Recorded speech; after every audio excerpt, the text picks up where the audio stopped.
자유시민연합 이번 세미나는 지난 2월 24일 국민의힘 부산시 당사에서 정기총회를 개최한 이후 오늘로부터 5번째 개최하고 있습니다.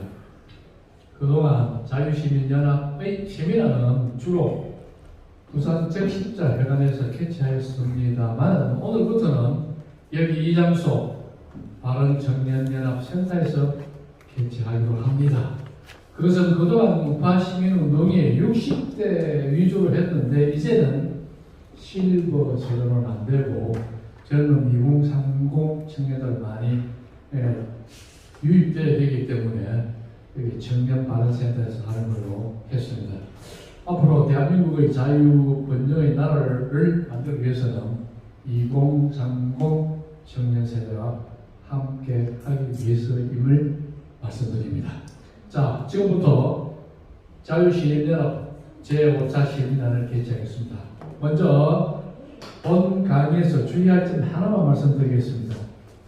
본 세미나를 통하여 총선에 출마하고자 하는 예비 후보들의 강의를 듣고 연사와 내용을 평가하는 것이 목적입니다. 만약에 이것이 선거법에 저촉되는 사례가 있어서는 안 되기 때문에 주의해 주시고 어느 지역에 출마할 것이고 지지를 바란다는 발언은 안 하시면 되겠습니다. 선거법에 저촉되지 않으면서도 얼마든지 자기 자신이 호불호 정견을 발표해 주시기 바라고 윤석열 정부의 성공을 바라는 자신의 실체를 알려주시고 여기에서 그런 장소와 시간이 되도록 부탁드리겠습니다. 다음에 순서에 따라서 먼저 자유시민연합 최태열 대표께서 국회의원 후보의 판단 기준 등 조직력에 관한 말씀에 대해서 말씀드리겠습니다. 세상을 바꾸는 것은 조직이다. 혼자서 아무리 똑똑하고 잘 나가야 세상을 결코 바꿀 수가 없다고 봅니다. 역사적으로 보더라도 세상이 변화하는 것은 조직의 힘으로 변화시켰습니다. 마르크스가 한 여러 가지 제작들이 결국 역사에 아주 지대한 나쁜 영향을 미쳤습니다만 그가 남긴 말들 중에는 우리가 뭔가 기나마 드려야 될 것이 분명히 있다고 생각합니다. 마르크스가 1848년에 공산당 선언이라는 것을 엥겔스와 함께 발표했습니다. 그 공산당 선언 발표하기 몇 년 전에 보예르바하에 관한 태제라는 짤막한 글을 발표한 적이 있습니다. 보예르바하라는 인물은 헤겔 좌파의 대표적 인물이고 보예르바하의 철학을 마르크스가 계승했다. 이런 역사적 평가를 받고 있습니다. 그 보예르바하에 관한 태제들이라는 짤막한 글 중에 마지막에 어떤 문구가 있느냐 이런 문구가 있습니다. 지금까지 철학자들은 세상을 해석해 왔을 뿐이다. 그러나 중요한 것은 세상을 변화시키는 것이다. 이런 문구가 있어요. 마르크스 이후 공산주의에 관한 모든 저서들은 그 말을 실천한 것이다 라고 보시면 됩니다. 좌파의 과입을 세 번이 제가 적어놨는데요. 첫째가 마르크스와 엥겔스가 공동 제작한 공산당 선언입니다. 1848년도에 발표가 됐고요. 두 번째가 레닌이 1902년도에 저술한 무엇을 할 것인가 라는 저술이 있습니다. 이것이 두 번째 저술이고 세 번째가 그란시의 옥중수고가 있습니다. 1936년도에 저술했다 이렇게 볼 수 있는데요. 이 세 권의 저서가 좌파의 이념의 바이블이다 이렇게 보시면 됩니다. 우리나라를 비롯한 세계 모든 좌파들의 모든 저서들은 이 세 권으로부터 파생된 저서다 이렇게 보시면 돼요. 공산당 선언은 이게 이 세계를 뒤흔든 뿌리라고 볼 수 있습니다. 이 공산당 선언에서 마르크스가 뭐라고 얘기했느냐? 맨 마지막에 보면 이런 구절이 있습니다. 이 전 세계에 프롤레타리아 단계다 이렇게 되어 있어요. 그들이 이 공산혁명에서 잃어버릴 것은 그들을 묶고 있는 족쇄뿐이다. 이 야권 자본주의 사회를 깨뜨리는 것은 프롤레타리아의 단계밖에 없다라고 마르크스가 이 공산당 선언에서 이제 주장을 했어요. 마르크스가 1848년도에 공산당 선언을 발표하고 나서 그 다음 그 한 일이 뭐냐? 만국의 프롤레타리아의 조직화에 마르크스가 힘을 쏟았던 겁니다. 우리 우파 사람들이 그걸 잘 몰라요. 그게 어디서 나타났냐 하면은 1864년도 런던에서 있었던 제1 인터내셔널이라는 게 있습니다. 1864년도 제1 인터내셔널이 국제노동자협회예요. 안에서가 제1 인터내셔널의 지도자였어요. 총평의 수기를 했습니다. 모든 이론과 규약과 이거 다 만든 인물이 바로 마르크스예요. 1849년도 공산당 선언 이후로부터 1864년도 런던에서 제1 인터내셔널의 조직까지 16년이 걸렸어요. 16년 동안에 전 세계의 노동자 조직을 공산화시키는 조직을 만든 인물이 바로 마르크스입니다. 그 다음에 이제 공산주의에서 번째 중요한 인물이 레닌이죠. 레닌은 1902년도에 무엇을 할 것인가라는 책을 썼습니다. 이 책이에요. 레닌의 무엇을 할 것인가 이 책이 공산혁명을 성공시킨 기본서다라고 보시면 됩니다. 1902년도에 레닌이 무엇을 할 것인가라는 책을 쓰고 1917년도에 러시아의 공산혁명이 성공했잖아요. 15년 동안에 레닌이 한 일도 역시 뭐냐? 조직화입니다. 조직화. 마르크스가 공산당 선언에서는 구체적인 조직운동의 전략에 대해서는 언급을 하지 않았어요. 그런데 레닌은 구체적인 전략을 언급했습니다. 그게 뭐냐? 통일전선 전략입니다. 1903년도에 러시아 사회민주노동당이라는 당이 제2차 전당대회를 열었어요. 거기에서 소위 멘셰비키와 볼셰비키 간의 투쟁이 일어났습니다. 멘셰비키를 이끌었던 인물은 마르토프라는 인물이고 볼셰비키를 이끌었던 인물이 바로 레닌이에요. 러시아 사회민주노동당의 당원이 되기 위한 조건을 마르토프는 두 가지를 제시했고 레닌은 거기다 한 가지를 더 플러스시켰습니다. 그 마르토프가 제시했던 두 가지 조건이 뭐냐? 첫째가 공산주의에 대한 이념적 학습입니다. 공산주의 반드시 실현시켜야 된다라는 이론을 깊이 있게 학습한 인물이 당원이 되어야 된다. 이게 기초예요. 그 다음에 플러스 두 번째가 뭐냐? 당비예요. 당비. 돈을 내야 된다. 당비. 그 두 가지를 마르토프는 당원의 조건으로 제시했어요. 그런데 레닌은 거기다 한 가지 조건을 더 플러스 시켰습니다. 그게 뭐냐? 직업적 혁명가가 되어야 된다. 그러니까 자기 모든 전 세계를 바쳐서 혁명의 모든 걸 투신할 수 있는 인물이 되어야 당원자가 있다라고 레닌은 주장합니다. 레닌이 주장했던 그 당파가 볼셰비키 당이에요. 그 볼셰비키가 성공했습니다. 그래서 레닌이 1903년도 러시아 사회민주노동당 제2차 전당대회에서 승리함으로 해서 러시아의 그 노동당, 사회민주노동당은 그런 직업의 혁명가들로 똘똘 뭉친 인물이 당원이 되어가지고 그들이 러시아 혁명을 이끌었던 것이죠. 이 작가의 마지막 아이벌이 그람시의 옥중수고라고 하는 책입니다. 옥중수고라는 것은 이 책이 지금 이게 우리 한글로 번역이 두 권이에요. 한 권은 정치에 관한 거고 나머지 두 번째는 철학, 역사, 문화 이렇게 되어 있는데요. 그람시가 막상 깜빡이 있으면 10년 정도 있었는데 10년 동안 감옥에서 틈틈이 쓴 글을 모은 책이 바로 이 옥중수고입니다. 그래서 이 옥중수고는 논리가 처음까지 일관된 게 아니라 그야말로 단편적인 것들을 계속 모은 책이기 때문에 좀 책이 좀 이 논리 정연하지 못해요. 그런데 여기에 나와 있는 여러 가지 단편들 중에서 가장 핵심적인 건 뭐냐? 국가와 시민사회를 이렇게 논한 그 부분이에요.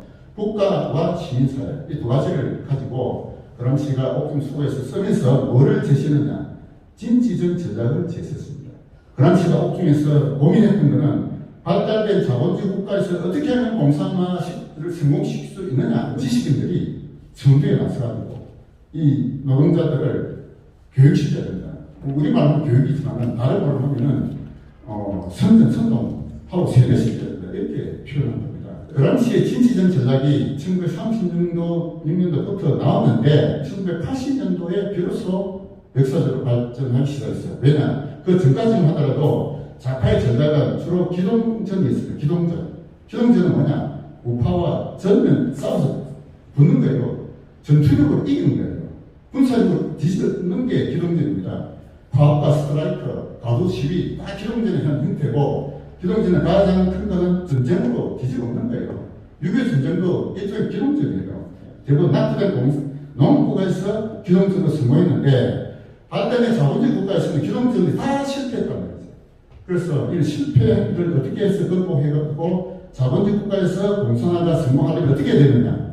지식인이 나서가지고 대중의 머리를 지배해야 된다. 이게 친지선 전략이에요. 그래서 그 당시에 친지선 전략이 나온 것은 30년대 중반부터 나왔는데 실질적으로 성공한 것은 바로 우리 대한민국입니다. 2001년도 9월달에 군자선의 약속이라는 게 있습니다. 2001년 9월달에 소위 NL 계열의 인물이 대한민국에 한 700명 이상이 군자선에 모여가지고 우리 전략을 바꾸자 하고 결의를 한 게 있어요. 그게 군자선의 약속이고 그 군자선의 약속이 지금도 진행 중이다고 보시면 됩니다. 군자선의 약속이 뭐냐? 대한민국의 좌파 전략이 기동전에서 진취전으로 전환하는 약속이다 보면 돼요. 3년의 계획, 10년의 전망 이래가지고 3년 동안 계획해가지고 10년 만에 마치 연방제 통일을 이루자는 게 그들의 무슨 목표인데요. 이 목표는 지금도 변하지 않고 있다 보시면 됩니다. 그래서 좌파의 모든 전략은 조직화 전략이다 이렇게 보시면 됩니다. 근데 그에 비해서 우리 우파는 이 조직화 전략이 너무너무 안 돼 있어요. 그래서 우리 우파도 좌파에게 배워야 된다 하는 관점에서 제가 지금 말씀드리고 있고요. 우파도 조직화를 해야 되고 앞으로도 이 조직화만이 좌파와 싸워서 이길 수 있다라고 봅니다. 자, 근데 이제 이것이 지난 어디입니까? 울산 교육감 선거 있잖아요. 2023년도 지난 울산 교육감 선거 보궐선거에서 우파가 참패를 했죠. 우파도 단일을 했다고 제가 듣고 있는데요. 좌파 교육감과 우파 교육감의 투표율이 몇 대 62%대 38% 거의 따로 수가로 졌어요. 왜 졌느냐? 조직화해서 졌다. 지금 그렇게 봅니다. 투표율이 낮으면 낮을수록 조직화가 잘 된 쪽이 훨씬 더 승리할 확률이 높죠. 울산의 교육감 선거가 투표율이 몇 프로? 26.5%. 그래서 지금은 여론조사가 5% 10% 정도 차이를 조직화해서 뒤집힐 수 있다는 게 지금 좌파들이 실천하고 있어요. 그래서 우리 우파도 앞으로 우파 진영의 조직화가 절대적으로 필요하다. 이렇게 지금 말씀드리고, 그래서 오늘 이제 제가 나눠준 봉투에 보면은 우리 우파의 조직화를 위한 방안이 지금 제시되어 있다라고 보시면 됩니다. 그래서 우리 자유시민연합의 앞으로의 목표는 우리 윤석열 정권 성공을 위해서 우리 우파 진영의 모든 인사들을 조직화하자는 것이고, 조직의 3조에서는 첫째가 목표, 두 번째 사랑, 세 번째 작업입니다. 회비를 그동안에 우리가 예금 계좌로 바꿔보니까 이 잘 안 됐어요. 그래서 예금 계좌로 받지 말고 앞으로는 휴대폰 요금에 포함시키지 않는 것으로 이제 바꿨어요. 그래서 제가 봉투에 모두 11장의 우리 자동이체 납부 신청서를 넣었는데요. 본인은 그렇게 기록을 하셔가지고 본인은 작성해서 제출해 주시면 되고, 본인으로부터 저간 중간에 우파 진영, 윤석열 정권 성공을 위한 모든 사람들을 우리 회원가시키자 하는 것이 저희들의 목표다라고 볼 수 있습니다. 그래서 오늘 이 자리에 바른청년연합이 청년들이 조직화를 목표로 하고 지금 회원을 10,000명 가입하는 걸 목표로 하고 있다 제가 들었거든요. 참으로 희망적이고 바람직하다고 보고요. 저희 단체도 올 연말까지 조기에 우리 회원 10,000명을 가입시키자 하는 것이 저희들의 목표다 생각합니다. 이상 마치겠습니다. 마칠 순서는 김현철님의 순서가 되겠습니다. 바른청년연합은 우파적 가치를 학습하고 조직하여 미래의 한국을 바로잡고자 하는 2030 청년들이 자발적으로 만든 시민단체입니다. 자, 강의 제목은 이승만의 독립정신의 일곡입니다. 반갑습니다. 저는 바른청년연합에서 교육본부로 활동하고 있는 26살 청년 김현철이라고 합니다. 1년 전입니다. 25살의 나이에 이승만 대통령에 대해서 아는 게 뭐가 있냐라고 질문하면 제 머릿속에는 딱 3가지밖에 떠오르지 않았습니다. 초대 대통령, 그다음에 3.15 부정선거, 4.19 이거밖에 제 머리에 남지 않아 있었어요.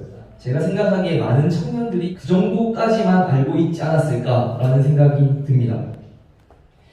그런데 제가 교회를 다니고 또 제가 사회생활을 하고 하는 과정에서 주위에서 이런 목소리가 들리는 겁니다. 이승만 대통령은 국부다. 국부이자 건국 대통령이다. 또 이 성경에 나오는 출애굽 이끈 모세와 같은 인물이 이승만이다. 이렇게 이야기하는 경우도 있더라고요. 이거 엄청난 칭찬이고 엄청난 존경의 의미라고 저는 받아들였는데, 또 다른 한편에서는 이런 목소리가 들리는 겁니다.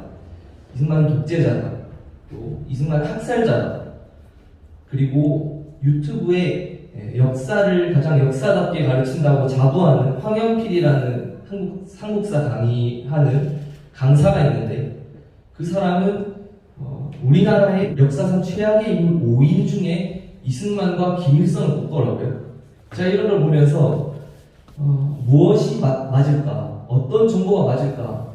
사실 제가 알고 있는 정보가 많지 않고 서로가 맞다라고 인터넷에서는 주장을 하니까 저로서는 판단할 길이 없는 겁니다. 누구의 말이 맞는지. 이건 그냥 누구의 정보를 먼저 듣는지에 따라서 완전히 다른 결론에 도달할 수 있겠더라고요. 제가 이 과정에서 내렸던 결론은 그 사람이 어떤 글을 썼는지를 읽어보자, 직접 읽어보자 라는 것이었습니다. 다른 사람들이 뭐라 카더라가 아니라 진짜 이 이승만이라는 사람이 어떤 글을 썼고 그 글 속에는 아마 인생 중에 큰 변절과 회심이 아니면 이 기조가 그대로 유지되지 않았을까라는 생각과 함께 제가 이승만의 독립정신이라는 책을 읽게 되었습니다. 배제학당에서 선교사님들을 통해서 자유의 가치, 정치적 자유의 가치에 대해서 깨달았던 청년 이승만이 청년혁명가로서 활동을 하다가 고종폐위 사건에 연루되면서 체포됩니다. 그때가 1899년 1월이고요. 곤장 100대와 무기징역을 선고받습니다. 그리고 1904년 2월 8일에 러일 전쟁이 터집니다. 이승만이 이 소식을 듣고 이 러일 전쟁이라는 것의 의미는 전쟁이 끝나면 그 이긴 국가의 그냥 소나기에 넘어가는 아주 절망적인 우리나라의 상황을 보여주는 사건이었기 때문에 그 당시에 조국의 운명에 대해 슬프고 분통한 눈물을 주체하지 못하고 이 글을 쓰기 시작했다라고 서문에 작성하고 있습니다. 저는 이것을 보면서 단순히 그가 빨리 석방된 다음에 어떤 정치적 권력을 획득하려는 것이 아니라 자신이 석방되는 것과 석방되지 않는 것, 이것과 상관없이 나라를 사랑하는 마음으로 국민들이 반드시 알아야 하는 것들에 대해서 서술했다. 이 배경을 생각하면서 이 독립정신을 읽어서 이승만 대통령에 대해서 내가 알아봐야겠다라는 생각이 들었습니다. 가능하면 많은 사람들이 읽도록 하기 위해서 순한글로 썼고요. 쉬운 말로 풀어 썼다라고 적혀 있습니다. 정말 읽어보니 그렇더라고요. 독립정신이 왜 그렇게 쓰여졌느냐? 독립정신 책이 시작할 때 이런 이야기를 합니다. 어쩌다가 우리나라가 이런 지경이 되었는지, 이런 우리나라의 상황에 대해서 이야기를 합니다. 그러면서 비유를 하는데 불난 집에 비유를 합니다. 우리가 불난 집을 바라보고 있다. 집이 불에 타고 있는데 우리가 이것을 보면서 자기 집이라고 생각하지 않고 빨리 이 불을 끄려고 해야 되는데 누가 꺼주지 않는다라고 그냥 원망만 하고 죽을 힘을 다해서 이 불을 끄려고 하지 않았다는 겁니다. 그래서 이 불을 낸 누군가의 잘못은 있을지언정 완전히 타버리고 남은 이 집에 대한 책임은 불을 끄려고 목숨을 걸지 않은 우리 개개인에게도 있다. 우리 모든 사람에게 이 책임이 있다라고 이야기합니다. 저는 이렇게 모든 사람들에게 높고 낮은 거 상관없이 정말 모든 사람들에게 이 요구를 하는 이 내용을 보면서 저와 지금 우리가 처해져 있는 한국 사회에 이것을 대입하면서 읽기 시작했던 것 같습니다. 독립정신에서 이야기하는 것은 왜 주변 국가들이 우리나라를 침략하는 것인가에 대한 의문을 제기합니다. 근데 독립정신은 이렇게 이야기합니다. 누구 때문이라고 이야기하지 않고 무엇 때문인지를 이야기합니다. 그것은 우리 모두에게 독립정신이라는 것이 없었기 때문이라고 이야기를 하는 겁니다. 독립정신이라는 책은 크게 4가지 주제로 나누어져서 이야기합니다. 첫 번째, 우리나라가 얼마나 위급한 상황에 놓여 있는지, 그래서 독립정신이라는 게 우리 모두에게 필요하다는 그 필요성을 이야기하고 있고, 두 번째로는 그래서 그 독립정신이라는 게 뭐냐, 독립이라는 게 뭐냐에 대해서 설명하기 위해서 여러 가지 정치 체제와 미국의 독립사 그리고 프랑스의 혁명사 등을 이야기합니다. 그리고 세 번째, 우리나라를 둘러싸고 있는 여러 열강들의 국제 정세를 또 이야기를 하고 있고요. 마지막으로 후록에서는 그래서 당장 우리나라에게 필요한 것들이 무엇인가에 대해서 이야기를 하고 있습니다. 그래서 이 독립정신이라는 게 무엇인가? 강령, 6가지의 강령을 두고 이야기를 합니다. 첫 번째가 다른 나라들과 교류를 해야 된다는 겁니다.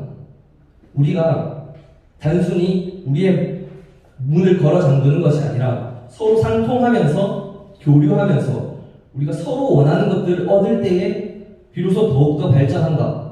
통상하려고 하는 그 정신을 가져야 된다. 첫 번째고요. 두 번째는 이미 국가의 문을 여는 것은 정해진 법칙이다. 우리가 걸어 잠그면 걸어 잠글수록 여는 시점이 늦어질 뿐이지 이것은 정해져 있는 일이라고 이야기를 합니다. 따라서 문을 열었을 때 서양의 학문들이 우리의 자연의 이치를 깨닫는 데 있어서 더욱더 동양의 학문보다 앞서 나갔다는 것을 이승만은 인정합니다. 그래서 서양의 학문, 세법, 신학문을 우리가 받아들이자. 물리와 화학, 이러한 과학기술을 받아들이자. 그래서 우리가 어떻게 하면 이 자원들을 더 잘 사용하고 활용해서 우리가 더 발전할 수 있는지를 도모하자. 이 이야기를 합니다. 그래서 두 번째가 세법입니다. 세 번째는 아무리 강대국이더라도 혼자서 할 수가 없다는 겁니다. 이미 국제화고 세계화의 시대가 도래했기 때문에 주위에 있는 국가들과 함께 교류를 맺어야 되고 그 약속 안에서 우리가 독립할 수 있다라는 외교를 강조합니다.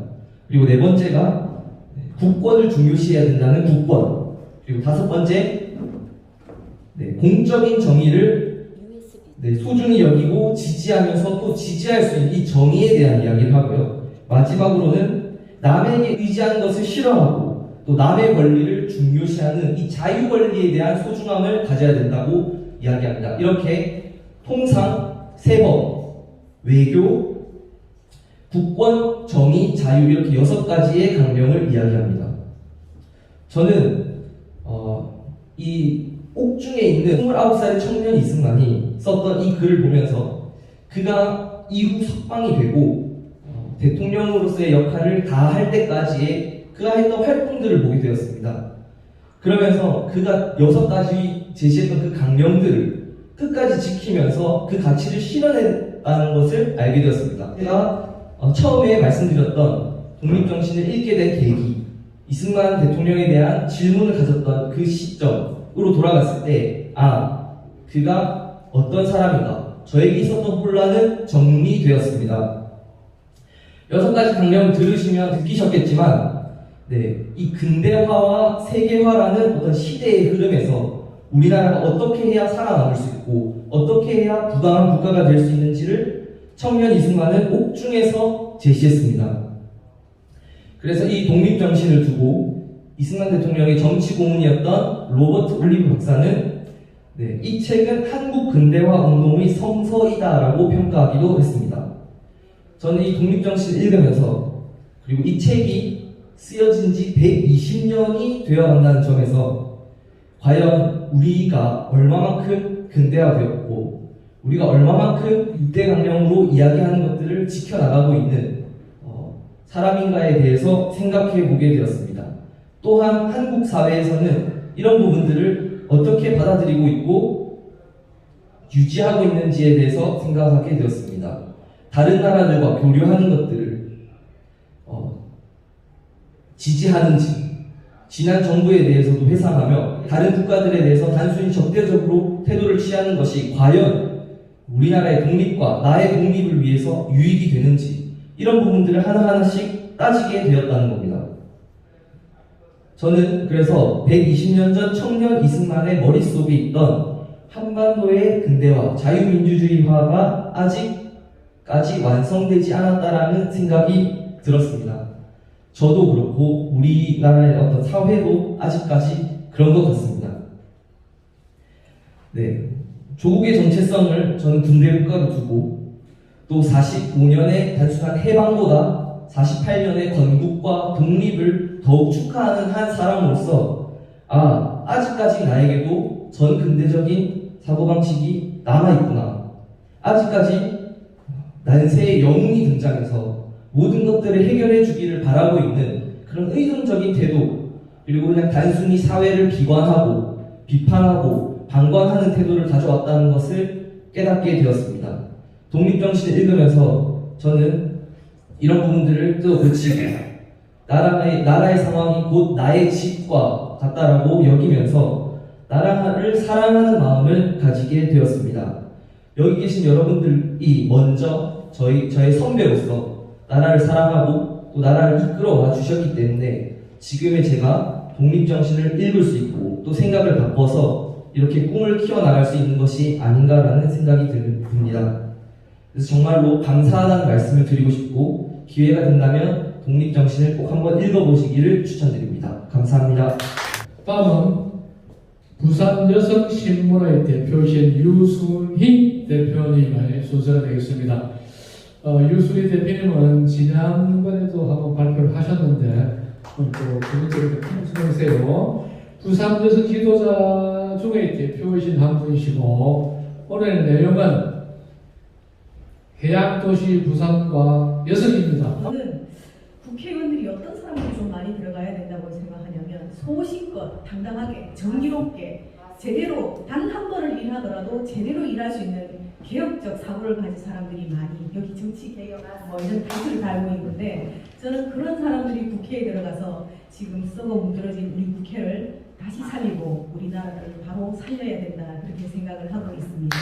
해양도시 부산. 사실 왜 이 여성이라는 타이틀을 두고 나냐면 사람들은 마치 우리가 2000년 들어서 여성의 세기 운동하면서 21세기는 이제 여성의 세기다 이런 말들이 오면서 마치 초반에 한 몇 년간은 다 이룬 듯 했습니다.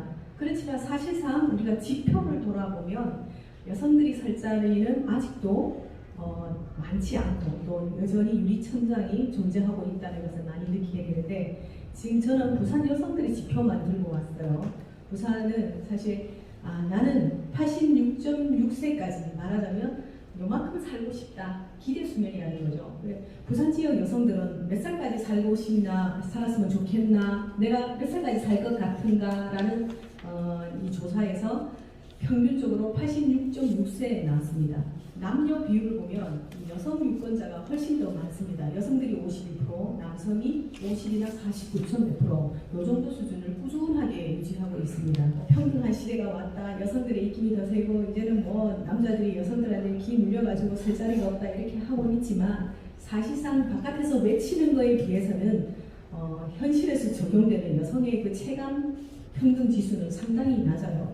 여성들도 거의 대학을 다 나오는 수준인데 그러나 학력 차이는 없으면서 왜 우리 경제 현장에서는 여성들이 임금을 남성의 60%밖에 받지 못하고 또 취업률이라든가 경제 활동 인구도 이렇게 적을까? 최근의 지표가 남성들이 67.2%, 여성 같은 경우는 아직까지도 49.6%. 이건 변함이 없어요. 여성들의 취업 요인으로 가장 장애 요인이 되고 있는 게 사회적인 편견이나 차별, 그리고 육아 부담, 가사 부담, 가족 돌봄 이런 것들이 있었는데 한 2년여 정도 지나고 난 다음 2022년 재작년에 보니까 조금 바뀌어서 근로 여건이 좀 불평등하다. 그 다음에 구인 정보가 상대적으로 좀 접하기가 어렵더라. 그 다음에 이제 여성은 남성에 비해서 불평등한 근로 여건을 갖고 있더라. 그래서 마음에 안 들고 적당한 걸 찾기가 어렵더라. 그 다음에 이제 여전히 또 육아보다 이런 순으로 나타나고 있습니다. 요즘 공무원들 합격률을 보면 여성들이 이렇게 필기시험이나 이런 거는 상대적으로도 더 잘 보고 하기 때문에 공무원 여성 비율이 상당히 많이 높아졌다고 합니다. 그래서 머지않아 가깝게는 5년 안에 그 멀리 내다보면 10년 안에는 공무원들의 대부분이 여성이 아닐까 이런 시대가 올 것이라고 봅니다. 그래서 오히려 역으로 성인지적 관점에서 이제는 앞으로 남성의 성비를 고려해줘야 하는 그런 세상이 오지 않을까라는 그런 생각이 듭니다. 그럼에도 불구하고 아직까지 정책 결정 과정 중에서 가장 중요한 입법 기구인 국회에서 여성 비율은 19.8%가 정도밖에 되지 않는데 300여 명 남자 중에 여성이 몇 명 되지가 않습니다. 남성이라도 이런 성인지적 관점에서 공평한 시각을 가지고 바르게 정치할 수 있는 사람이라면 굳이 여성이 아니어도 좋으나 그럼에도 불구하고 기왕이면 여성의 성질, 여성의 성격, 우리 사회에서 절반을 구성하고 있는 여성들의 다양성을 표출하고 표현하고 법으로부터 여러 가지 혜택을 제대로 받지 못하는 걸 챙길 수 있는 그런 마인드를 가진 여성들이 좀 많이 진출해주면 좋지 않겠나 저는 그렇게 보고 있습니다. 사실 우리 부산은 많은 사람들이 남성적인 도시라고 말 많이 하죠. 바다, 거친 파도를 떠올려서 이 바다는 남성적이다라고 하고 과거로부터 바다에 나서 어업을 하고 또 고기를 잡는 사람들도 남성이었고 험난한 이 파도와 맞서 싸우면서 그물질을 하던 사람들도 남성이었는데 예전에 이 배가 출항하고 추로 나갈 때는 여성이 배에 타지도 못하겠고 아침 일찍 바다 근처에 얼씬도 하지 못하겠죠.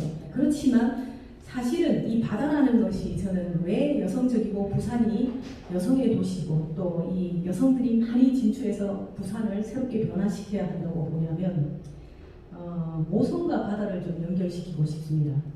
우리가 태초에 태어나서 가장 먼저 경험하는 맛이 어머니의 자궁에서 찝찝한 양수가 바로 바다의 맛과 닮아 있는데 사실은 미역이 어머니의 산모, 해산한 산모에게 건강 피를 이렇게 어혈을 막아주고 여러 가지 건강적인 그런 의미 외에도 먼저 우리가 태어나면서 맛봤던 어머니의 맛, 바다의 찝찝한 맛이 바로 자궁 속의 맛과 이렇게 같은 것인데 이어령 선생님은 이렇게 얘기를 하죠.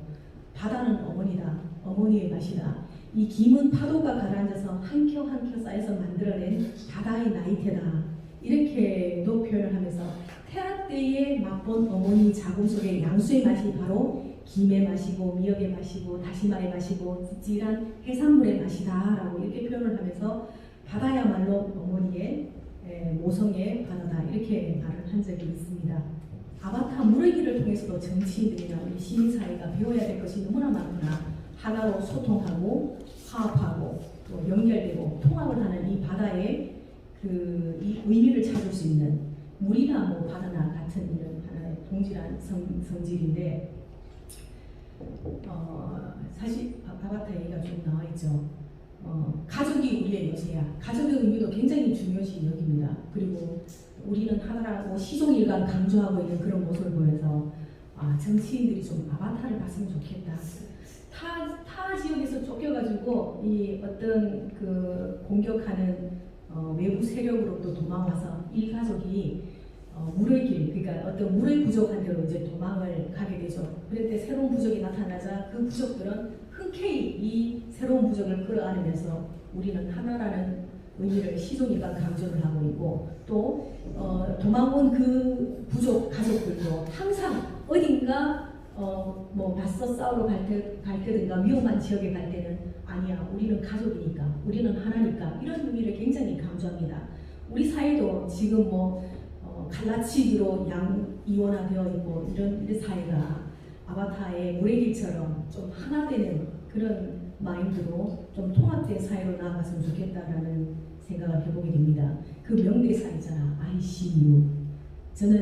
나는 내가 보여. 나는 너를 봐.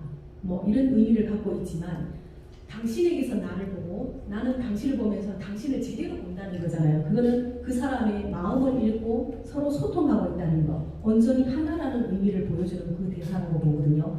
우리 사회가 좀 이렇게 물의길처럼 아바타2의 물의길처럼 ICU 할 수 있는 그런 사회가 되었으면 얼마나 좋을까 하는 그런 생각을 해봅니다. 그리고 최근에 제가 아까 조금 말씀드렸지만 2030 부산 세계 박람회 유치를 위해서 우리 시민사회가 정말 뜨거운 열기를 실사단들한테 보여주었고 이게 외신을 타고 전 세계에 홍보가 좀 제대로 됐습니다. 이번 실사단 방문했을 때 여성들도 굉장히 많은 역할을 했습니다. 제가 그 실사단 단장을 맡았던 독일의 파트릭 슈페이트라는 단장을 그 테이블에 제가 맡아서 이성근 부시장과 그 다음에 이제 BIB 사무국의 국제 박람회 사무국 여성국장과 그 다음에 박재율 참여자치의 이분하고 이제 한 테이블이 되어서 제가 단장을 설득하는 역할을 맡았었습니다. 그때 제가 이분과 대화를 하면서 느꼈던 게 이분이 여성의 목소리에 굉장히 귀를 기울여 준다는 걸 느꼈고 또 여성들이 진심을 가지고 열정을 가지고 제대로 민간 외교인이 되어서 설득했을 때 훨씬 더 먹혀들구나 이런 걸 느끼면서 외교 업무들 물론이고 이 정치든 행정이든 이런 영역에서 여성들도 좀 많이 참여해서 열정을 발휘하면 더 좋은 효과를 발휘할 수 있겠구나라는 것을 상당히 많이 느꼈습니다. 그때 부산 여성들의 열정을 보고 이 패트릭 슈페이트 단장이 뭐라 했냐면 한국 여성들은 굉장히 강하다. Women is strong 이러더라고요. 근데 저는 부산 여성은 더 강하다고 했습니다. 그때 이제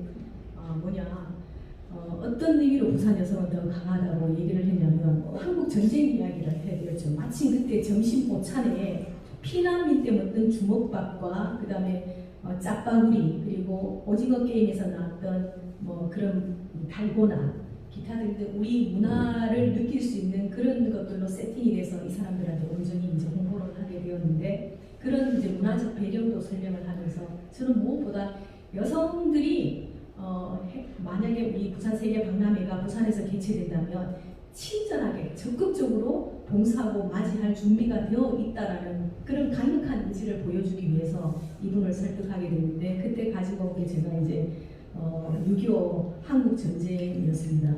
한국 전쟁 당시에 폐허의 잿더미에서 오늘날 우리 한국을 이렇게 세우고 한강변의 기적을 만들어내는 데는 우리 부산 여성들의 힘이 컸다.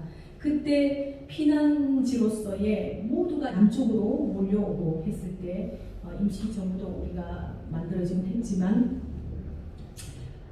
사실상 이 피난처에서 각지에서 몰려든 사람들을 넉넉하게 끌어안았던 사람들도 우리 부산 여성들이었고 또 그 어려운 삶 속에서도 그 피난지에서 그 난전에서 장사를 하면서 아이 젖을 물리고 또 업고 또 그렇게 일을 하면서 집에서 또 밥도 해먹이고 빨래도 하고 아이들 공부 천막쳐서 공부도 시키고 이렇게 강력하게 넉넉하게 끌어안고 열심히 살아온 이 부산 여성들의 이 모습이 그 소위 자갈치 아지매라는 거친 이미지로 표현되기도 하지만 이거는 어떤 지역의 그 여성들보다 어떤 나라의 여성들보다도 가장 강력하고 넉넉하고 포용력 있는 이런 여성적 에너지를 가진 게 바로 우리 부산 여성들인데 이런 부산 여성들이 적극적으로 엑스포 유치를 위해서 일을 하고 있고 또 만약에 전 세계인들이 부산을 찾아온다면 누구보다도 열정으로 이 사람들한테 친절하게 그 안내하고 봉사하고 이러한 준비가 되어 있기 때문에 우리는 그야말로 현수막에 내걸린 부산 is ready라는 말이 여성들이 그것을 실현시켜 줄 것이다 라고 그렇게 제가 설명을 해준 적이 있습니다. 그래서 이분들과 굉장히 좋은 교감을 나누면서 그 자리에 여성들이 많이 있어서 너무나 반갑고 기쁘다라는 말씀을 하더라고요. 만찬 때에는 여성들이 별로 없어서 조금 분위기가 그랬는데 오찬 자리에 여성들이 이렇게 절반이 넘는 여성들이 함께하고 있어서 분위기가 훨씬 좋고 너무 반갑고 좋다라는 이런 적극적인 표현을 해주시더라고요. 이런 걸 보면서 대내외적 외교 업무라든가 아니면 또 국익을 위한 어떤 일을 할 때는 여성들이 좀 적격이겠구나라는 생각을 하게 됐습니다. 아직까지 우리 사회에 존재하고 있는 유리천장, 우리가 넘지 못하는 이 허들이 분명히 있습니다. 여기에는 여기 앉아 계신 여러분들이 그 틀을 깨주셔야 되고 문턱을 좀 낮춰주셔야 되는데요. 앞으로 무조건 여성이라고 이렇게 길을 열어달라는 건 아니고 준비가 되어 있고 또 일할 자세가 또 있고 투철한 국가감과 또 정의감 그 민족의식이 있는 그런 여성들이 많이 나온다면 그런 여성들이 또 많이 일할 수 있도록 이 여성적 에너지가 우리 사회에서 제대로 발현될 수 있도록 여러분들이 좀 길을 열어주시고 또 많이 응원해 주신다면 분명히 우리 사회는 어느 성에 치우치지 않고 우리 사회가 균형을 이루면서 제 길이 아닐까 그런 생각을 해봅니다. 이런 기회를 좀 자주 만들어 주셔서 또 또 여러분 앞에서 새로운 이야기도 많이 전할 수 있고 소신을 밝힐 수 있는 기회가 많이 있기를 기대하면서 오늘 자리를 마련해 주신 시민연합에 감사를 드립니다. 감사합니다. 다음은 부울경교회 송영웅 담임 목사님께서 해주시겠습니다. 지난번에도 발표하셨는데 오늘도 재미있고 유익한 발표 한번 더 부탁드리겠습니다. 제목은 우파지향적 삶은 무엇인가입니다. 저는 좌파 유튜브를 많이 봅니다.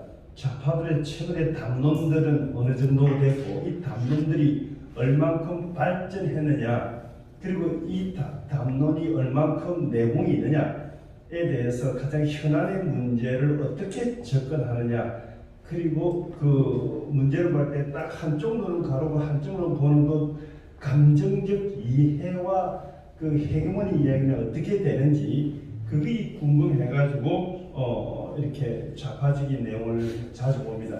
제가 과거 경험했던 80년대의 그 좌파적 담론을 한 1cm랄까 단 1보도 전진하지 않고 내나 그런 어떤 80년대 초반에 그 광주 사태 이후의 담론을 그대로 유지하고 있다.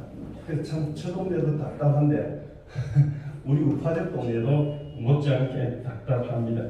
이 세상을 어떻게 보느냐? 노동자, 농민의 당파적 계급을 통해서 세상을 이해하고 해석하고 개입을 해나가고 혁명을 해야 된다. 당파적 시각을 갖자 하는 것이 좌파적인 시각입니다. 그런데 우리 우파적 가치로서는 영, 혼, 육의 가치도 하부 구조에 못지않게 더 귀하고 좋은 것이다. 그렇게 이해를 하는 겁니다. 제가 80학번이니까 전두환 대통령이 광주 사태를 통해서 정권을 잡으니까 학생반 경찰반이었습니다. 그런 구조에서 이렇게 여러 가지 반정부 의식을 많이 갖다 보니까 여러 가지 그 반정부 의식을 많이 가지면서 자연스럽게 이른바 유물론적 편집법에 대해서 공부도 하게 되고 또 진도를 나가니까 주사파 공부를 하였습니다. 그래서 대학은 논문을 주사파로 썼습니다. 주체 사상에 나타난 인민역사 주체론과 민족신앙에 나타난 민중역사 주체론을 비교해보고 그래가지고 개인적으로 쓰기도 하였습니다. 그래서 주사파에 대해서 좀 공부도 좀 하고 했는데 주체 사상의 핵심 그러니까 주체 사상의 꼭대기 가장 최고 수준이 뭔지 아십니까? 주체사 수령 무오론입니다. 근데 수령은 군사력을 가지고 투쟁하기 때문에 가장 정확하게 투쟁된다. 그래서 수령의 영도론은 무오하다. 그래서 수령의 영도론의 무오론을 주장합니다. 이 무오론을 인정하라는 거예요. 그래서 나는 예수를 믿기 때문에 어떻게 사람이 완벽 무오가 할 수 있느냐? 그러니까 개신교 교황의 무오론도 인정 안 하는데 어떻게 수령의 무오론을 인정하느냐? 그렇게 얘기하니까 교황도 무오론이면 수령도 무오하다. 그렇게 주장을 하는 거예요. 그래서 난 동의 못한다. 이래가지고 이제 그쪽 사람들과 다투기도 하고 이렇게 막 싸우기도 하고 그래서 결별을 했습니다. 그 리포시 송합 추진위원장을 제가 했었습니다. 제가 이제 그 정명수들도 글도 쓰고 그 당시에 활발하게 해서 그렇게 했는데 그 당시에 이인모 송합 추진을 할 때 그때 리모 씨의 친구 동지 후배 이래가지고 소위 말하는 오리지널 빨갱이들 남파 간첩인데 전향한 사람 전향한 장기수 전향하지 않은 장기수 그리고 남파 공작조가 있고 안내조가 있고 침투조가 있지 않습니까? 그런 사람들 전부 다 모이니까 300명이 되는 거예요. 그리고 그분이 그 당시에 부산대학교 아미동에 부산대학교 병원에 입원했는데 그 사람들이 그 전현직 빨갱이들이 싹 다 모였어요. 제가 그래서 제가 한 일주일 동안 그분들하고 깊은 교제를 나눴습니다. 그 다음에 국정원 직원들, 그 다음에 정보과 형사들, 보안과 형사들 이래가지고 막 북새통을 이루었습니다. 그래 했는데 그때 느낀 게 뭐냐니까 저는 그 당시에 주사파에 대해서 낭만적으로 생각했는데 그때 확실히 느낀 게 이 빨갱이들은 이 간첩들은 성실한 인민군이다. 주어진 그 가업을 하기 위해서 사람 목숨을 파리 목숨 따듯이. 그때 제가 주사직인 내용에 낭만주를 동의하다가 그 사람들을 만나고 나서 거의 90% 돌아섰어요. 제가 그 일을 하면서 이 사람들은 어떤 휴머니즘에 의한 것이 아니라 북의 지령에 의해서 움직이는 사람이다. 그렇게 확신을 내리고 그때부터 서서히 돌아서서 그때부터 이제 새로운 시각을 가지게 되고 새롭게 공부를 하게 되어가지고 박정희 대통령 때에 경제수석을 했던 오인환인가 하는 분이 계세요. 그분이 전에 제가 우연하게 놀러 가니까 전집이 열몇 권 전집이 있더라고요. 자기가 죽기 전에 대한민국 경제 발전사에 대해서 기록을 해야 되는 데서 그분 기록에 전집이 있더라고요. 그걸 쓰레기통에 버리려고 그걸 제가 주십시오. 제가 받아와가지고 정독을 했습니다. 그래 정독을 했는데 한 보름 만에 다 정독을 했는데 읽고 나서 한 석 달 울었습니다. 너무 눈물이 나요. 그 역사가 바로 우리 아버지의 역사인 거예요. 우리 아버지 일본 조욕 끌려갔다가 다시 또 6.25 만나가지고 저 함흥까지 부역 갔다가 탈출해가지고 그리고 부산에 정착하는 그 과정들을 어렴풋이 들으면서 우리 아버지의 산 역사이면서 그때의 그 어떤 그 경제 정책과 교육 정책 그리고 어떤 그 우리 한민족의 운명을 가는 정책들이 그게 전부 다 녹아 있는 게 기가 막히게 기록이 되어 있는 게 그걸 읽으면서 뭐 얼마나 눈물을 흘렸든지 그래서 제가 그걸 읽으면서 완전히 좌파에서 우파로 성숙을 했고 이렇게 돌아섰습니다. 과거에 교회 다녔던 지식적인 믿음이 그 영혼육을 감상하는 총체직이 새로운 믿음의 방향으로 깊어지고 믿음에 대한 이해가 새롭게 정리가 되면서 그때부터 기도를 이성적으로 하던 기도를 그때부터 온 몸과 영혼과 역사와 제 인생을 두고 새롭게 기도를 했어요.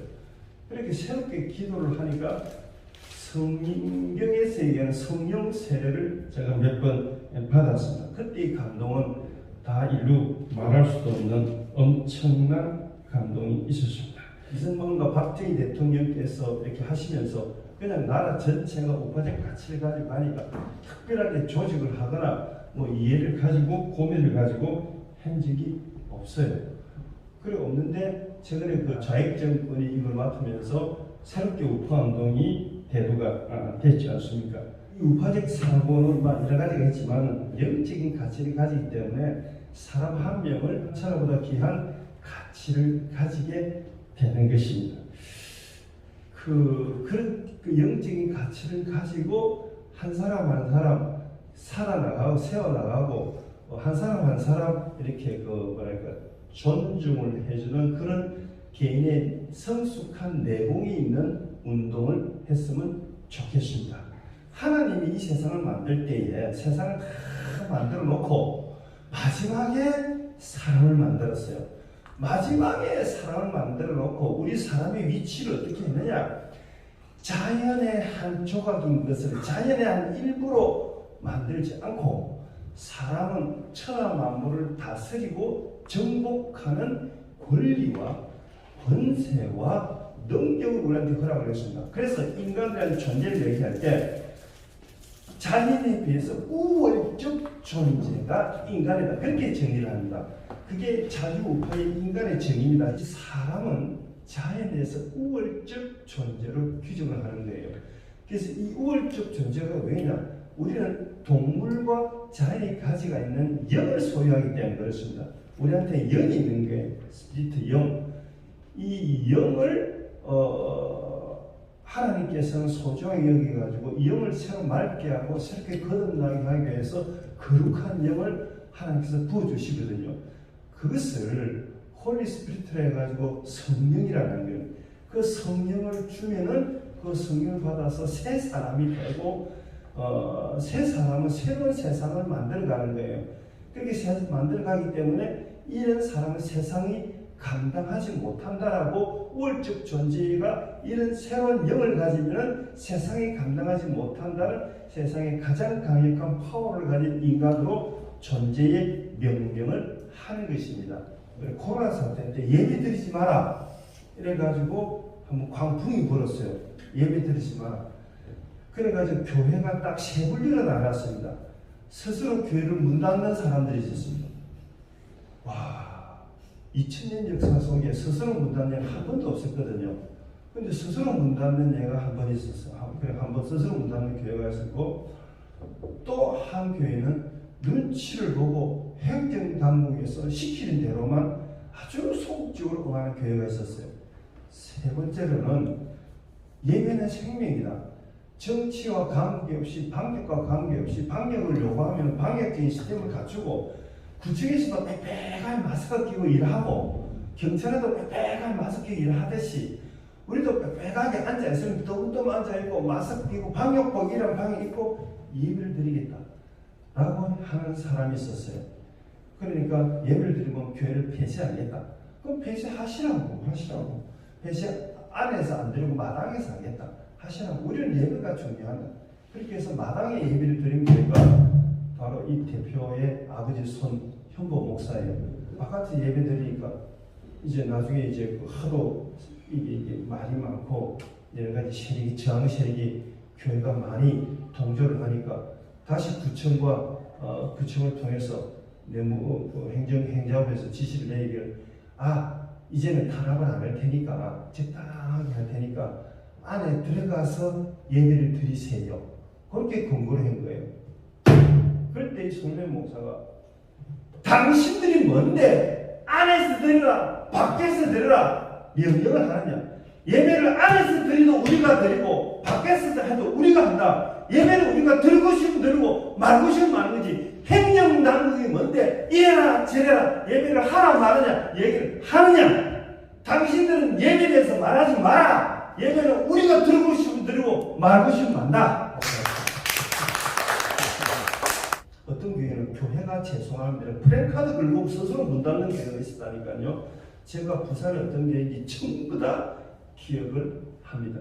역사를 종합적으로 보면요, 그 당시 똑똑한 운동권들은 국내에는 희망이 없다 이래가지고 만주나 다른 데 가가지고 해외 독립운동을 했습니다. 그 다음 약삭 빠른 똑똑한 사람들은 전부 다 친일을 했었습니다. 그런데 약삭 빠르지도 않고 똑똑하지도 않고 그냥 성실하게 예배 중심으로 살아가는 그냥 일반 백성들은 그냥 예배만 드리면 된다 이렇게 이야기했습니다. 그 사람들은 기독교에서는 보수주의자다 그렇게 얘기했습니다. 손현보 목사님의 행보를 지금까지 쫙 이렇게 보면은 소문도 보고 노예 활동이나 시찰 활동도 쭉 보면요, 이분은 노예장도 안 하고 교회 연합회 간판다고 아무것도 안 합니다. 그냥 교회와 예배를 드리는 사람이에요. 근데 예배를 드리지 말라 하니까 그럼 목숨만 바꾸자. 우린 예배 드리겠다. 안에서 못 들으면 밖에서 못 들으면 길거리에서 길에서 드리겠다는 이런 보수적 가치를 가진 사람이에요. 근데 이렇게 똑같이 가진 사람이 그 서대신동에 가면은 그 백파라고 있는데 그 서부교회가 들어봤습니까? 서부교회. 총공회 그렇죠. 서부교회가 보수적이거든요. 이분이 검찰청에 매 불리가는 거야. 그리고 왜 행정당국에서 예배를 드리지 말았는데 영감님 드렸습니까? 그러니까 예배는 우리 의무 때문에 드렸습니다. 자꾸 그럼 생각하세요. 하고 이 사람은 정치적인 사건이나 관계없이 끝까지 예배 드리는 거예요. 그러니까 내가 그분한테 목사님 연대합시다. 변호사도 우리가 대주겠고 재판 비용도 대주겠고 다 대주고 우리가 연대합시다. 그러니까 그 서구의 목사님이 나는 연합도 모르고 잘 모릅니다. 목사님 열심히 하십시오. 나는 예배 드리고 잡아가면 잡혀가고 죽이면 죽으려면 그냥 예배 드리려합니다. 그래 하는 거예요. 우파들이 오늘 이렇게 모이고 이야기도 하고 그렇게 했는데 우리는 어디에 갇혀 들었냐? 제일 먼저 이 영에 대해서 사람은 개와 다르지 않습니까? 개와 다른 게 뭡니까? 우리한테는 영이라는 게 있는 거거든요. 개도 사랑을 한답니다. 감정이 있답니다. 근데 걔는 사랑을 하고 걔도 질투도 하고 쟤도 삐지지만은 걔는 이 영이 없는 거예요. 어떤 사람은 영이 있다라고 주장하는데 대하고 뭐 살든지. 그래서 우리는 개와 다르고 자연과는 다른 게 우리는 살아 움직이고 율동하고 행동하는 영이 있는 게, 영이 가치가 있으면은 이 영의 가치를 인정하면은 한 사람이 천하보다 귀하기 때문에 닭은 모가지 따듯이 해서는 따고 그렇게 하지는 못하지 않습니까? 우리는. 그러면 어떻게 해야 됩니까? 영적인 가치가 존중되고 영적인 가치가 있는 사람과 교제를 하고 만나고 그런 사람들끼리 서로 존중해주고 예의를 갖춰주고, 특히 돈이 좀 있는 사람들은 어르신들은 돈을 내놓고 거기서 어떤 프로그램을 할 때 좀 적극적으로 회비 이상의 찬조금들을 많이 내놓는 것이 모두 다 영적인 가치를 살리는 것이다, 그렇게 생각합니다. 이상입니다. 마지막으로 현 KBS 기자인 이영풍 기자님 순서입니다. 이영풍 기자님은 좌파가 장악하고 있는 한국의 공영방송의 현실을 타파하고자 하는 우파 활동가이면서 우파 유튜버인 성창경TV의 성창경 기자와 KBS 우파 노조 운동을 함께하고 계시며 2020년 4.15 체포 이후 우파의 집권 전략을 수술한 공감으로 집권하라 하는 책을 수술하기도 했습니다. 현재 이 영풍TV라는 유튜브를 방송하고 있으며 강의할 제목은 대한민국 공영 미디어의 개혁 방안입니다. 저는 15년도 KBS에 입사했습니다. 저는 부산에서 다 학교를 나왔고요. KBS에서는 아프가니스탄 전쟁 났을 때 그 현장 가서 종군 특방을 했었습니다. 한 달 반 있었는데 몸무게가 한 12kg 빠지더라고요. 기자생활 27년 복귀를 해보라고 하면 그때가 가장 행복했어요. 그 뒤로 부산에서 제가 13년 근무했고요. 서울 간 지는 지금 14년 넘었습니다. 언론 장악 문건이라고 문재인 정부인 자기들 더불어민주당 세미나하는 자리에서 그걸 뿌렸는데, 그게 그때 아마 제 기억으로는 조선일보에서 폭로가 돼가지고 이 민주당이 어떻게 언론을 장악하느냐, 그 시나리오가 그대로 나온 적이 있어요. 근데 거의 그대로 됐습니다. KBS, MBC 할 것 없이. 저희 회사에도 노조가 3개가 있습니다. 3개. 하나가 민노총 노조가 있고요. 저는 민노총 반대하는 노조입니다. 그래서 민노총 중심의 노조들이 전부 들고 일어나서 이사들 몰아내고 사장 임기 남은 사장들 다 쫓아냈습니다. 그리고 실질적으로 지금도 윤석열 정부 집권 1년이 됐는데도 여전히 그들이 해경문을 쥐고 있어요. 그러니까 지금 대통령이 미국 가서 뭘 외교적인 성과를 내거나 일본 가서 외교적인 성과를 내거나 방송 잘 안 하죠. 지금 간첩 사건 났는데 보도 안 합니다. 얼마 전에 민노총 소속 4명이 구속됐죠. 그 KBS 9시 뉴스에 보도를 안 했습니다. 지금 실태가 이렇습니다. 그래서 이게 왜 이런지, 앞으로 어떻게 가야 되는지 제가 설명해 드릴게요. 지금 민주당이요, 공영방송을 장악하기 위해서 자기들이 정권 잡았을 때 어떻게 했다고요? 언론 장악 문건으로 사장들 다 쫓아냈잖아요. 그걸 자기들이 직접 안 하고, 민노총 노조, 대학 교수들이라는 사람들이 민원연 이런 데 가입된 사람들이 있어요. 싹 다 나서가지고 쫓아내고 성명서 쓰고 찬성하고 옳다, 이게 언론 정상하다 그러고 있는데 정권이 바뀌었어요. 윤석열 정부는. 근데 이 공영방송을 그대로 손아귀에 쥐고 싶거든요. 그래서 지금 민주당이 이걸 법안을 올려놨습니다. 공영방송 지배구조 안이라고. 이게 무슨 말이냐면요. 자, KBS부터 말씀드릴게요. KBS에는 이사가 11명 있습니다. 11명. 근데 7명이 여당 추천이고 4명이 야당 추천입니다. 박근혜 정부가 탄핵되고 나서 민주당이 여당이 되었잖아요. 근데 그때 KBS 이사의 구조는 소위 말해서 새누리당 추천이 7명, 민주당 추천이 4명이었어요. 자, 그럼 이걸 역전시키는 건 어떻게 하면 됩니까? 이사 2명만 뽑아내면 되는 거예요. 그래서 대표적으로 뽑혀나간 사람이 명지대 강규영 교수입니다. 이분이 법인카드 선거, 애완견 샵 가서 3,000원 건 거 이런 거까지 탈탈 들었습니다. 그래서 감사원이 감사를 했고, 민노총 노조는 그 교수가 재직하고 있는 서울 명지대 앞에 가서 그 스피커 확성기 틀어놓고 난리를 치니까 학원 재단에서 이걸 참을 수가 없잖아요. 그래서 그 교수님이 결국은 쫓겨났는데 결국 혼자서 법률 투쟁을 해서 대법원에 가서 본인의 해임 무효 소송을 승소를 합니다. 자, 11명인데 25명은 늘립시다. 이렇게 하니까 왜 늘리나요? 다양한 의견을 받을 수 있습니다. 숫자가 늘리면 다양해집니까? 숫자가 적으면 안 됩니까? 25명으로 하자. 이렇게 합니다. 자, 근데 25명을 어떻게 정하느냐. 그래서 이 좌파, 언론계의 좌파들은 디테일을 잘 살펴봐야 돼요. 언론 개혁합시다. 언론 개혁이라는 걸 나쁜 건 아니잖아요. 그 내용을 보면은 자기들 위주로 다 돼 있다는 거예요. 자기들 편이 16명에서 17명 정도 들어갈 수 있도록 설계도를 딱 짠 거예요. 그게 지금 민주당이 발의한 공영방송 지배구조 법안입니다. 이걸 국회에서 통과시키고 하고 있어요. 그래서 KBS 같은 경우 우리 KBS 안에서 민노총 반대하는 KBS 노동조합, KBS 공영노조, MBC 제3노조 전부 반대합니다. 이거는. 하면 안 된다고. 그래서 국회 앞에서 피켓팅했고 뭐 작년 재작년에는 제가 또 정책 신청할 때는 국회 앞에서 24시간 필리버스터 됐어요. 스피커 갖다 놓고. 그리고 그게 통과가 우리 저지했어요. 그러니까 이 막 24시간 되니까 차 타고 나가더라고요. 그래서 피켓 들고 야 이 나쁜 놈들아 방송이 누구 거냐 국민들 건데 이런 식으로 지금까지 투쟁하고 있습니다. 아직 통과는 안 됐습니다. 그런데 우파 내부에서도 이 법안을 찬성하는 사람들이 있어요. 저 옆에 있는 사람이 서울대 윤성민 교수라는 사람이에요. 민주당 발의한 25인 위원회 그거 한번 고려해서 받아봐라 이런다니까요. 미칩니다. 미쳐 완전히. 그래가지고 저 오른쪽에 있는 우리 후배 기자인데요. KBS 노동조합 위원장입니다. 우리가 조선일보 앞에 가서 데모를 하려고 그랬어요. 그리고 제정신이냐? 그거 뭐 우파 신문이라면서 정통 우파를 자칭한다면서 근데 왜 뭐 이런 칼럼을 실어주냐?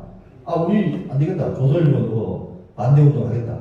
하니까 칼럼을 반박문을 기록을 합시다 해서 협상을 했어요. 좋다. 일단 국민들이 알리는 게 중요하니까 반박문을 냈어요.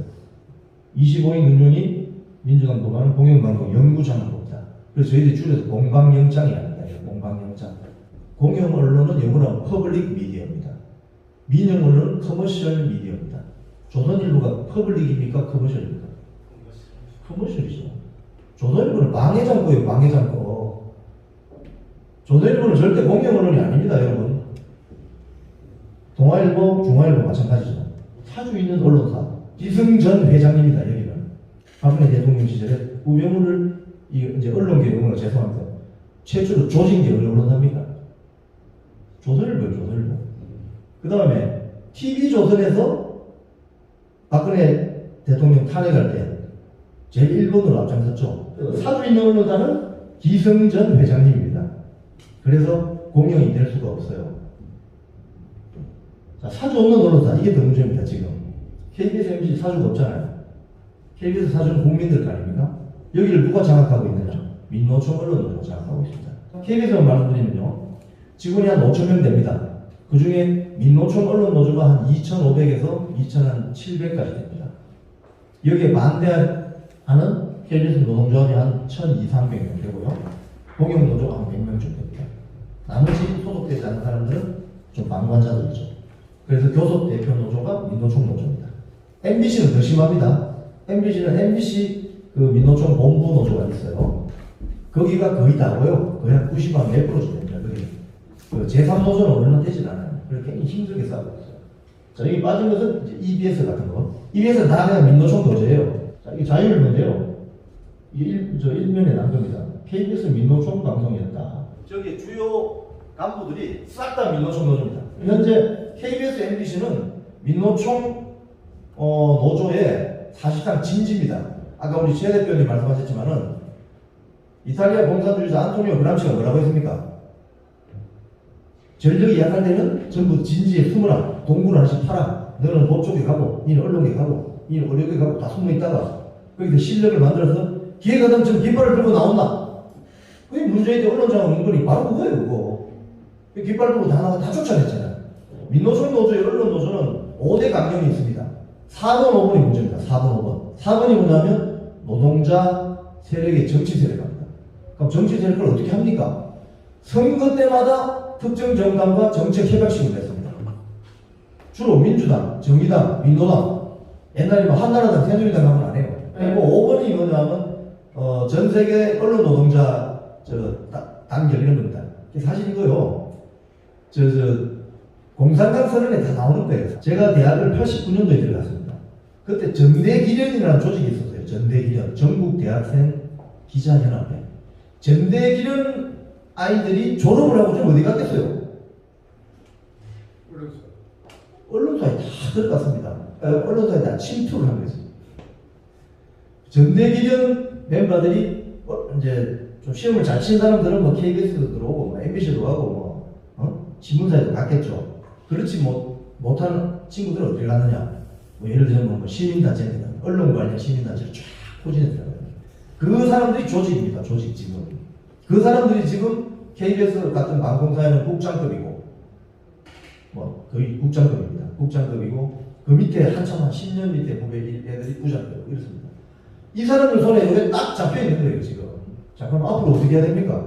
이거 어떻게 해야 되냐 이 사태를. 지금 윤석열 정부에서 KBS 수신료를 분리징수해서 가자 이렇게 하는데 저는 이거 방향을 잘못 잡았다고 생각해요. 그러니까 많은 분들은 야 잘한다 이렇게 하겠죠. 그죠? 자 그럼 그 뒤에 누가 웃고 있겠어요? 민영 언론사들이 웃을 수가 있어요. 이걸 놓치시면 안 돼요 절대. 저는 제도 개선을 존중합니다. 영국에 왜 보수주의가 생겼습니까? 프랑스 대혁명 때 보니까 기요틴이 올려놓고 전부 못 자르고 하니까 아이고 저희 같은 나라 망하겠다. 그래서 영국의 에드먼드 버크라는 사람이 보수주의라는 걸 만들어내지 않습니까? 미국의 보수주의는 왜 보수주의가 생깁니까? 영국의 지배에서 벗어나기 위해서 우리 인권 자유가 중요하다는데 영국의 보수주의가 생기죠. 미국의 보수주의가. 일본의 보수주의는 왜 생깁니까? 천황지를 지켜야 되겠는데 저 러시아 소련 놈들이 우리나라를 잡아먹으려고 해. 해서 보수주의가 생기는 거예요. 그럼 한국의 보수주의는 뭡니까? 저는 그 기본이 6.25 전쟁이 있다고 봐요. 공산주의하고 싸워서 이겨내기 위해서 생긴 게 우리나라 보수주의 아닙니까? 그래서 그 근본에 자유민주주의가 있는 것이고요. 자, 그래서 이 문제를 해결하기 위해서는 자유를 강조하되 책임을 확실하게 묻는 방향으로 가야 된다. 저는 그렇게 봅니다. 자, 수신료 현실화해야죠. 지금 신문이 81년도에 2,500원이었고 수신료도 2,500원이었습니다. 그 당시에는. 근데 지금 40년 지났는데 신문은 지금 한 달에 얼마죠? 2만원 하죠. 자, 두 번째가 뭐냐면 우리나라 공영방송 체계를 완전히 바꿔야 됩니다. 구조조정이 아니라 그냥 구조 개편을 해야 돼요. 제가 봤을 때는. 자, 첫 번째. KBS는 1TV, 2TV를 분리해버려야 됩니다. 1TV는 공익적인 뉴스라든지 시사 프로그램이 아니라 대표적인 뭐 예능, 예를 들자면 뭐 열린 음악이라든지 전국 노래자랑 정도 이렇게 가고 2TV에는 모든 오락 프로그램, 교양 프로그램에서 회사를 그냥 분리해버려야 돼요. 원래 2TV가 KBS가 아니잖아요. 전두환 정부 시절에 언론 통폐합되면서 TBC를 가져온 거 아닙니까? 그죠? 시장에 내놔야 됩니다. 제가 봤을 때는. 이 두 개를 이렇게 거들린다는 게 너무 운영상도 그렇고 또 국민들에 대한 봉사, 서비스 문제가 있을 수가 있기 때문에 1, 2TV를 분리하는 게 저는 맞다고 생각해요. 자, 그러면 나머지 남은 공영방송이 몇 개 있습니다. EBS. 저는 EBS는 KBS 1하고 같이 붙이면 된다고 생각해요. KBS 그 케이블 채널 보면 KBS 드라마, KBS 스포츠 뭐 이런 거 있잖아요. 그게 하나 만들면 됩니다. KBS 에듀케이션. 지금 EBS가 얼마나 지금 시사 다큐 쪽에 심각하지 않습니까? 저기 지금 문화 막시스트들이 들어가가지고 성주류 뭐 이런 거 막 방송합니다. 지금 큰일 났습니다. 큰일 났어요. EBS가 마찬가지고. 그러니까 아리랑 적어도 사실은 공영성이 강합니다. 외교부 산하에 있는 어떤 재단에서 운영하는 거거든요. 저도 정부 돈이 들어가는 거죠. 그래서 정부 돈이 들어가는 언론사는 이렇게 한 군데를 모으는 게 좋아요. 그렇지 않은 거는 자, MBC 같은 경우는 상당히 고민인데요. 박문진이라는 그 중간에 단체가 있어서 MBC 관련은 박문진을 어떻게 하느냐 여기에 달려 있습니다. 그래서 구조 개편을 좀 해야 되겠다. 자, 그리고 이게 제일 어떻게 보면 핵심입니다. 결국 이겁니다. 이거. 법을 바꿔야 됩니다. 법을. 내년 총선에 예를 들어서 이 공영 언론사의 구조 개편이 필요하다는 여론이 많이 생겨서 국민들이 안 되겠다 이거.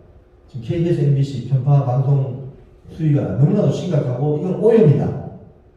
지금 뭐 간첩 사건 뭐라도 보도도 안 하고 방송법을 바꿔야 됩니다. 결국은 방송법을 바꿔서 여기에 대응할 수밖에 없어요. 좌파들은 제도를 어떻게 유리하게 자기 진영으로 바꾸어서 계속 자기 진지들을 유지하려고 노력을 합니다. 우파 세력들은 굉장히 이 노력이 부족해요. 내가 열심히 일해서 월급 갖다 주면은 애들이 열심히 공부해서 좋은 직장 가지고 결혼해서 행복하게 살 줄 알았죠. 학교 가니까 전부 정교조 선생님들이 있거든요. 대학 갔더니 운동권 선배들이 꼬시고, 사회 나왔더니 민노총 노조 가입하라고. 열심히 일만 해서는 안 된다니까요. 그래서 열심히 일했으면 이제 후원도 하고, 아까 저 회장님 저 추천서 많이 주시던데 저도 한번 노력해서 많이 추천하겠습니다. 그래서 건전한 우리 많은 시민분들이 힘을 모으시고 지혜를 모아서 저항해야 됩니다.